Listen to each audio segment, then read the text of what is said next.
আলাইকুম। এক কাস্টমারে ফ্যানটা দিয়ে গেছে খোলার জন্য বেরিং দুইটা পাল্টাবো, মানে কীভাবে খুলুন এই যে দেখেন কীভাবে খুলতেছি।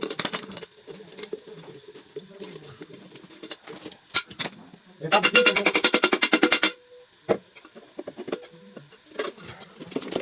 তারপরে বসে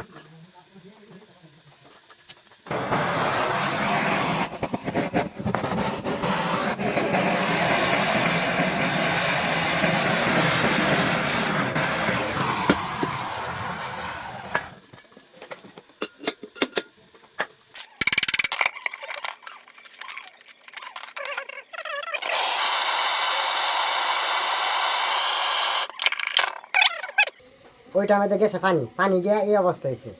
আপনারা বেরিং ফালটা আমি আনছি, দেখেন এই দেখি দেখেন ওইগুলি পানি গিয়া এই অবস্থা হয়েছে। আজকের জন্য এই থেকে পরবর্তীটা কীভাবে ঠিক করে এটা দেখাবো। আল্লাহ হাফেজ।